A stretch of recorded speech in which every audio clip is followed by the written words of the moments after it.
nipa de nyame hyira wa na wa try say obenya atitirifo a omusu wuska nyame ayeden adomo mu bi na ne o mafa na mfese mo se na be ya ho kire ba bi a metwafo na sini Odeeshie na wa mi have 10,000 cedis na ese e da account ni ene senior Odeeshie e be twetwen enkomo Poleeno Multimedia. So subscribe here, subscribe and click the bell notifications and anytime we drop any video biano you get it straight go Instagram Poleeno_com ne ko follow senior e won call about Poleeno Multimedia. Thank you. Na dey na koso Bako ma choke so na me hwe okay bia no din where the Range Rover Range Rover autobiography 2020. Wow, when show one you din say dem kai no I say no yeah the exclusive interview and bro it's either entertainment and I say the business world and na ya ko din komo na so when you be the iron abobra what you say nti na any senior Odeeshie wa hane de me sure say then obenya business strategies bi aka obra ho what you say senior na ka senior Odeeshie a hwan a Odeeshie na me amini oye den oye hwan like free hin summarize okay Odeeshie you have fancy okay and I have achim okay achim assume I want to me for the free and I winiba simple higher when I'm free ya wo mo winiba okay me feel at the age of 11 to 12 years and I'm got na achim assume okay na when I'm papa finti it will be say Odeeshie be me free there na honest dem bia no enkofo bebre no say omo nyame ya adom no omo to omo nsem a ensem omo ta aka ne say me de me maame ahwe me papa ahwe me na me nko na mete na ma strive ya na madru ba bia madru also de na etesen okay ye fie no daddy bi ni ho okay say once obi ntimi ya daba na ne chim ye ne de no ye say daddy bi ni ho okay bana common ne okay ana say fan say bia parents na half ana say positive and negative side na hwe ne de no both sides ni na they came together okay kakra no mo no omo de hwe ye nine me na me last born wow met ma ka so ma hwe okay sana de no mo na ko mo akoma mo dada ko mo ni bi crampo no ma den omo hwe ama ye feel ye fan say okay ye ne Odeeshie kasada o hwe kaya me gina ho ya me no agemensa ka we e date bi no mo fu obese oh feel ye 550 Ghana 550 Ghana and also be die man me the free Accra Mall Kotema ba be say na be oh feel ye Accra Mall Tutama what you saw be 150 Ghana also what's that come on nti passion 150 Ghana because every year to be otriving it be ano on media maker nti we use no 1 week and is roughly we both full kon ka depending rounds abaye okay I say your average ebia me use ka average on be otwi no ebia me kokuma ase me kwa Accra me kwa ba but we also at the average driving okay rough in a week and meet my fellow about 3 times in a week when I make depending about 1,500 to 1,700 a week wow and I'm feeling from Monday to Friday Saturday no about 1,500 okay meet me and all the best meet me there feeling sana my rounds nyina my nyina my fans are 3 times in a week and she said 3 times in a week I have for 1,500 you people so me akatia oh musa o say nyina nyepe sa intimate ka say you obi market ya e you obi so toilet roll esika you obi so toilet roll esika sana me de tofu we no obi so fan tofu we on do no better toilet roll ade egu ho no sa si e ya henfo che na bi di da bi echi sana nsa nyina nyepe sa wow emrebe na hu say nyame ehira like at what age na hu say me shira eba acha na me share macho okay obeje dey say Poleeno me be a game center those time game back so from okay me be a game center PS2 ne me started was Sega any acha oji gra wow me started was Sega for cho ya ana me dey ba PS1 okay omo hwe me yeah achimosium particularly when me be answer me be a game center ba ko win ba okay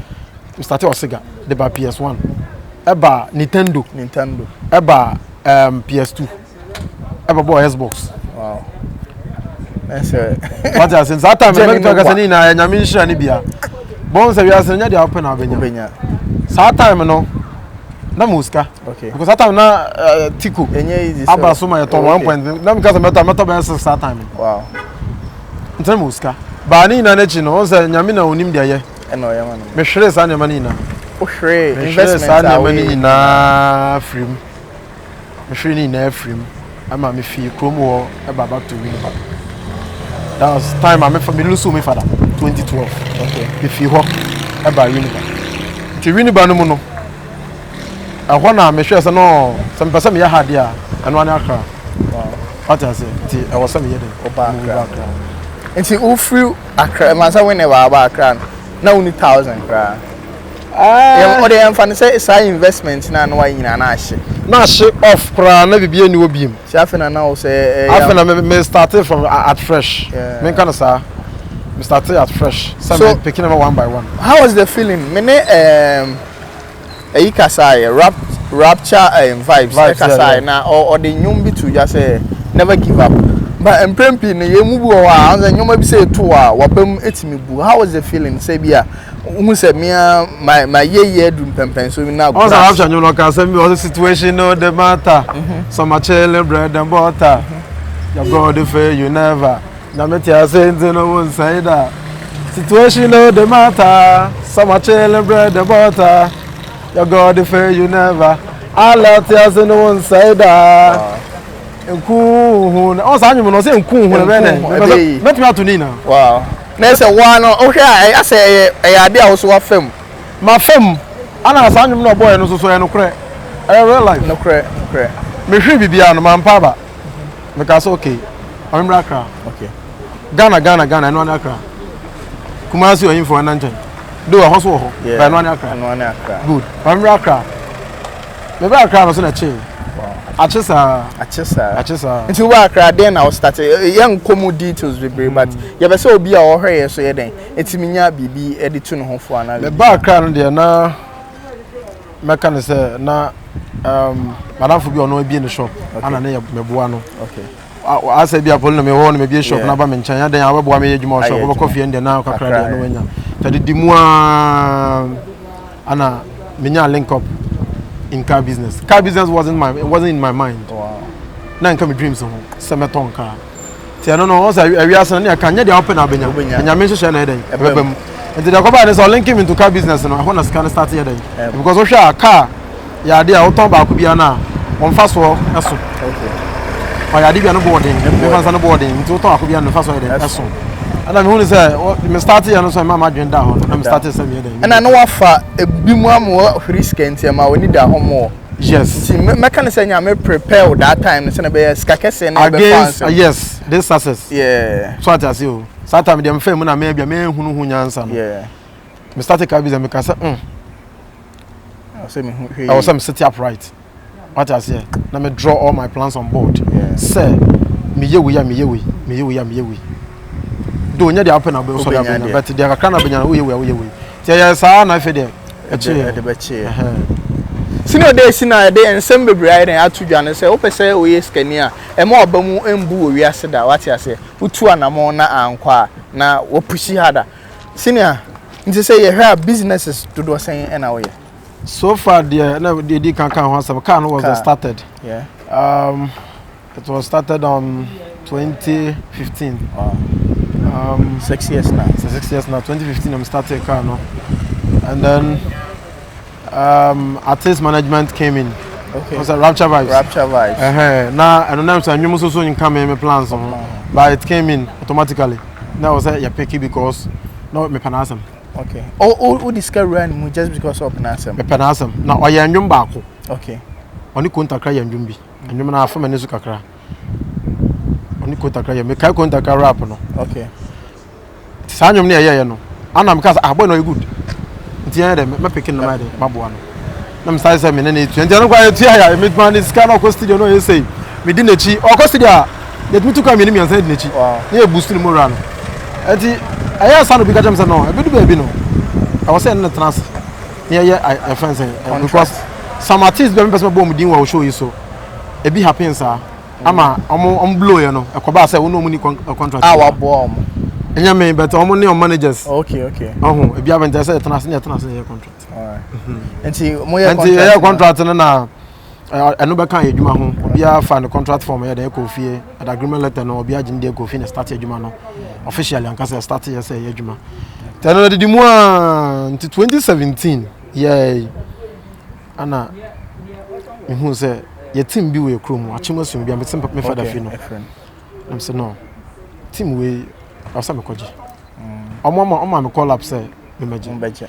because the entire Poleeno me koji no say those time na Kwabra United the Premier League no omo call relegation no me sun ye wow that time me fan say na me nso de ba na o do ball me pe ball that na me nso de ba na say satan hunya obi a ti me sun ye na me ka no se me nyeska de bi Kwabra no me san pe Kwabra ba Premier nto mo call ya happen do man from adwan mo at once nto wo mu na say adwan kakra ko be 9 months time ana after me ka so okay me ye nti 2017 no mo na ko so Kwabra na me football no ebe kan business so na ja start ya gusu ya up to now and also na ball no say no o understand o say third division nyame anum no kwani me de menimbo mu sa and they for mu fanchem menimbo mu za ba ye say about third division ye wo premier then aha until team na drew pempen so be Kwabra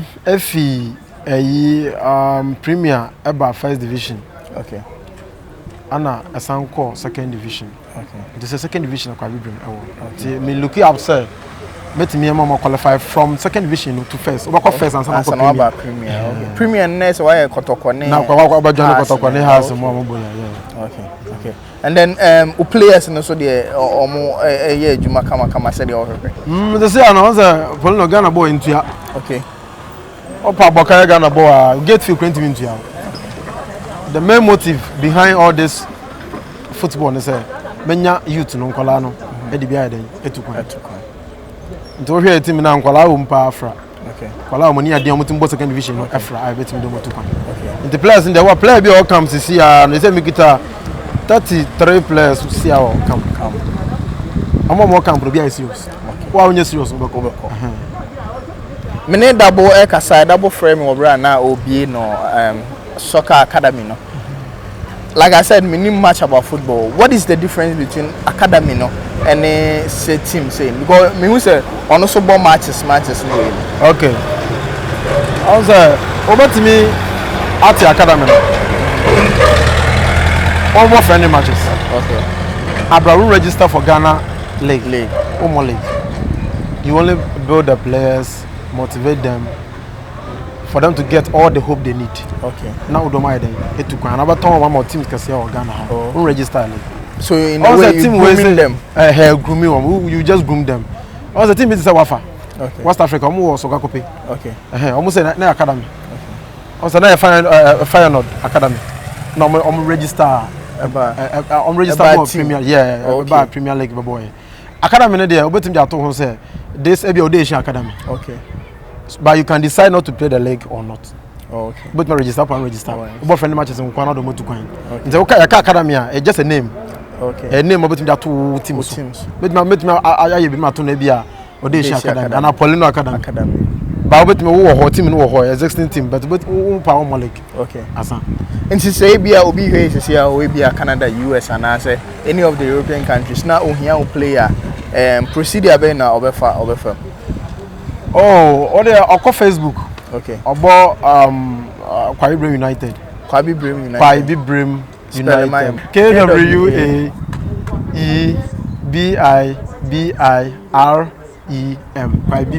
Kwabra. Okay. United. Okay. Kwabra FC. Okay. The whole on Facebook. Call us be your message here. We are making contact so better. Okay. Ebia. The fact you Ebia is your person. Okay. Me na me chairman no. Okay. Enti no obi apa bibia outside Ghana na Ghana mpo. Okay. Ana obi pese bia what team no traditional team. Enti opese bia obam. Ebe bo sponsorship na bibi sa akra na. Me na me chairman no. It's allowed. Okay. So far me nko ana me gina say me ye. Enti sa nipa no etimi ebewre ma na say ono nso chance we use players no outside na. Obegina ma ye free bi say partnership. Okay. I say me na me chairman no. Okay. Oba ye ne betena ase na kan shares a no be wo team. Okay. Say be about 50%. depending on offer or no the ban. So I say to ben you better say na I can ho asem.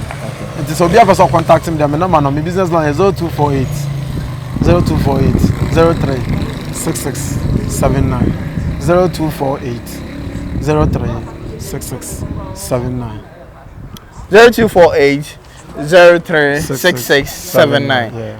Offer na one naka business won komo e born so obi person offer also for car no ho no number na same number na offer car no company name near Contact Ventures. Okay. Contact KONTAC KONTAC okay Ventures internal offer same number na bia me so na babesi yeah. Is it type of cars we now because car be say there ne boy say autobiography $150,000 150,000 what say well no $150,000 for I mean check him out 150,000 this is a dollar you saying this is almost but no 5.8 5.8 and 5.7 okay 150,000 times 5.7 cry 855,000 Ghana cedis. See, I can't 9 billion. Nah, yeah. You see, diamond. Oh. Wow. Hey, obviously job money. Obviously job money. That's you. Yeah, so. I'm not about the bonnet. No. It's the type of cars we now because 8 billion. They me person me talk out. Me nyasa 8 billion. Oh, I no cry. I'm saying okay. Because Canibia started from scratch. So that's here. And you know.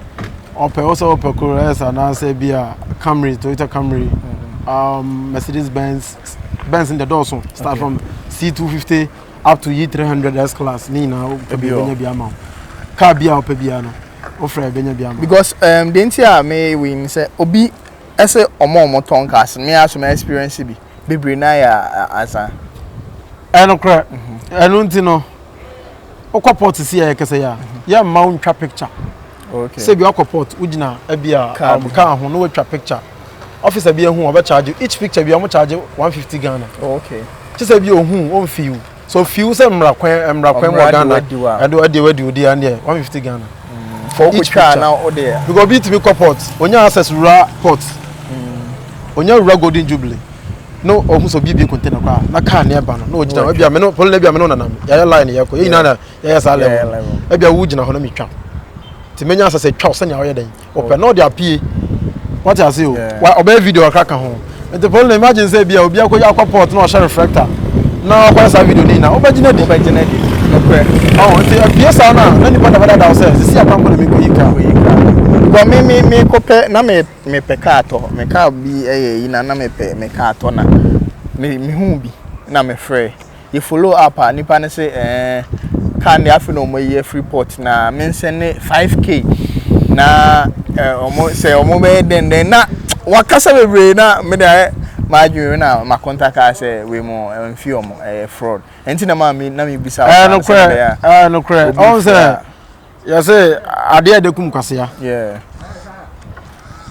Zakawi example yeah $150,000 when the list cry 135 140 list cry with me nya na bia nipa no wa no cry no e bia 130 e bia me ho ache mpasa me to 130 na ma fra Poleeno for $50,000 na dim kiti na ko $50,000 there aba so hu enti wo de bana say bia o meje usika no dwane a one kasa no we agree ni pray for we agree but I know they found no that day or the ebu but the fan say my 150 pepe na me say last 130 nipa no ma enti na almost ya wodwuma almost omo yera no omo fa dwen say yente so na nkofom 150 obum ba miensa enti miensa no ka say oh akwa no ho ache no enti ma me konkoto na so diskako tana ya omo dwuma almost omo yera what na me say obie because empre bi ni bebre kiteska but so omo koto no problem no kra omo suro and then me no ka say na omo suro obi be talk as ya na suro oji invoice aji bibia san behwe garage osuro because of the cost of street yeah he comedy a o bobo nyoma wo ye no so amfa act na nka ho video me ba che Odeeshie o actor yeah ente 2021 o best actor in Ghana there o ba man ko faka se baby yeah we too blessed for the nation yeah he one colleague musin bi a colleague akotoka every baby na kai waji wajiska wachiska de na nso say car no fraud yaman people all right na ya track car no abechem and no say na den na man basa because matoka metua woka wo ma me car no ho nkrata e den yesa abechem Poleeno me nje obi port ho se meton car ma asisi a me agent na yi okay na car no wentu enwia ana me papers kra ma wodwane metumi akwa drawer airport because me din and me tin number and a walk car so okay so what I say ebi so timi yi anya mo tin number na wo so on say acquire a connection okay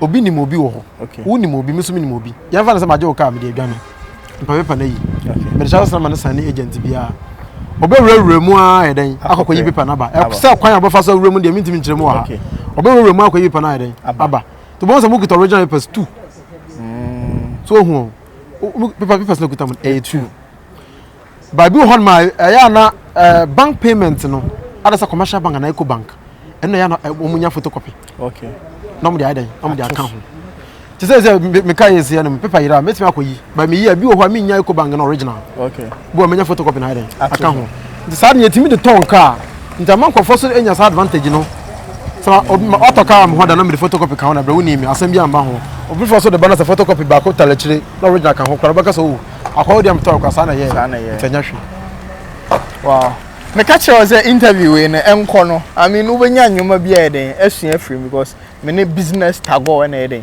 ejina ha ye twetwe nkomo anya hwe no me masua bibia free ti me toka me ma me ni ada honom nti se na me kan no car sa oton no se oton car bia bi nti obi pe car bia obi pe car bia o pese o da be 610 wa broche crampo na o ba office ye nhia o neutral ground ye pese o ba office you know better as office near car do say na pay open say because my account am me to America okay nti e bia me pay 5 me pay 1 me pay 2 ya my duration be say 2 months 3 months ba je o car e betimi atama open o Ghana hanso ya na difference o mu ni say Ghana no bo e wo so esen because Poleeno woni me say me no mienu me say obi no be invest abra onya mfa so to o say akota aba ne nko ande open mfa so ba auto abroche dia or from okay until nipa ni timi ba na wato ama na wabrochi na wa wadi n'anima bi na bo na ba form chen so ba beto aha say simple so two things obi obaka so woni agent okay automa ni we are car no bedura on be be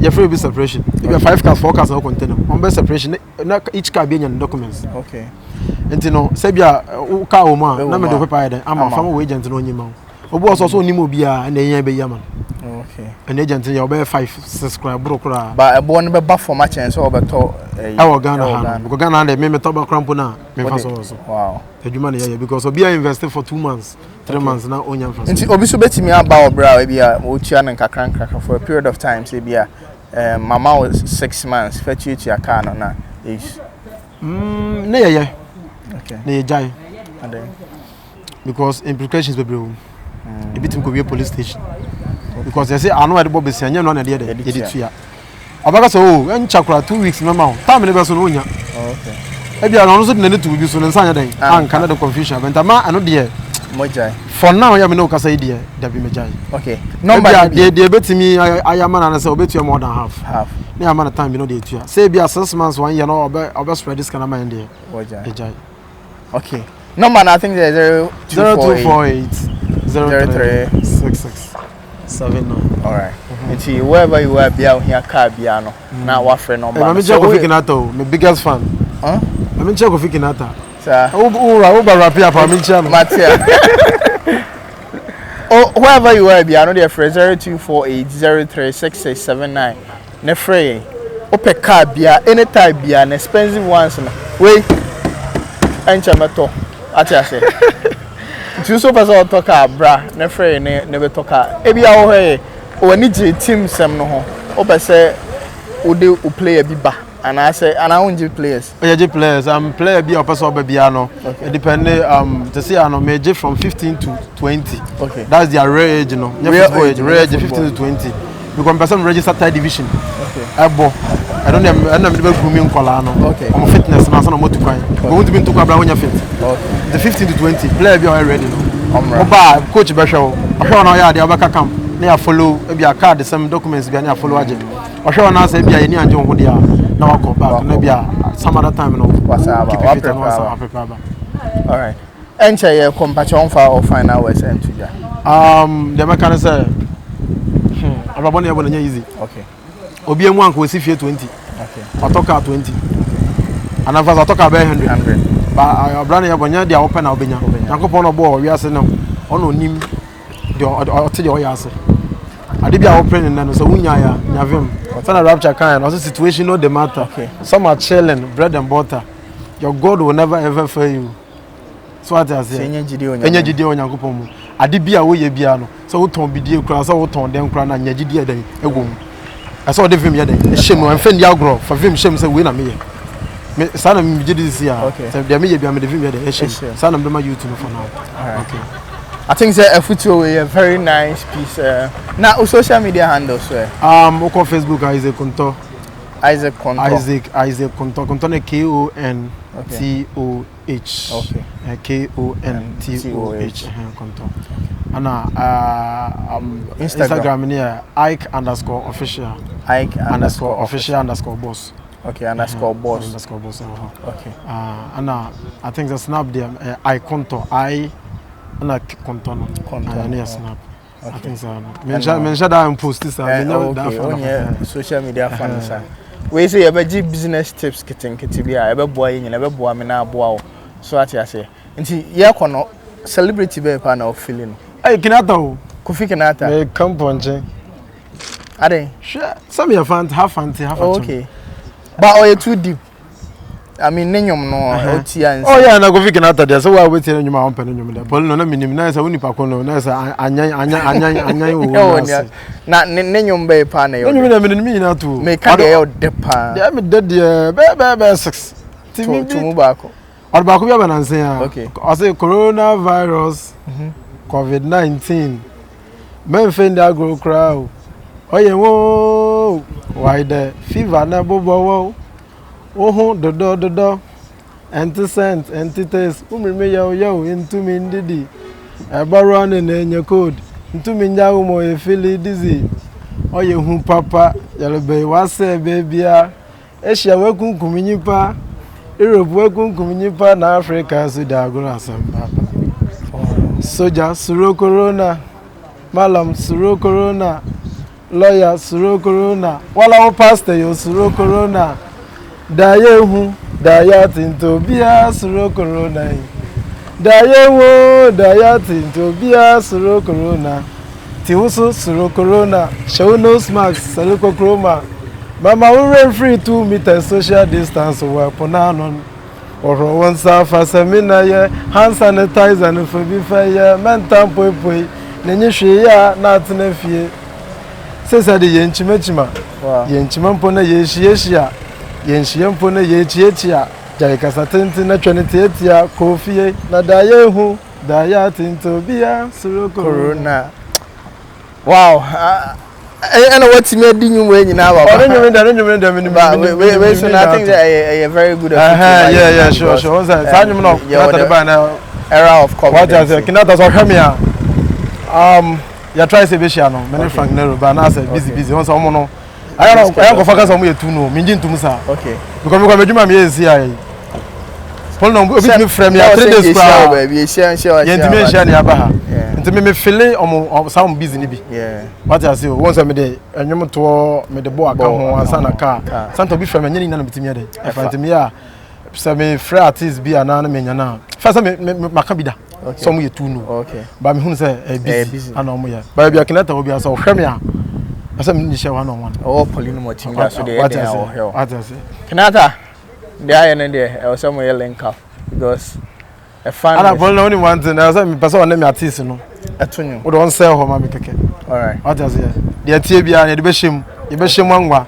Say ya cash say den yo. Dey be shim no don my artist ne. But me aka say the biggest fan. Ne nyum bia obi metumi atuni nyina. Yes. Asa ma rap no. Wow. Aka ho so what I say. Yes say ochami onim asem kan no se na na wasuma. Bra Kofi Kinata we wasuma. Ensem ni nyina Odeeshie e dey atodwa. Ne artist rapture vibes opese one no e track. O dey afa Poleeno Multimedia yinim say den a e bedru ho. Aha ene edum besi. Media ne Armstrong Poleeno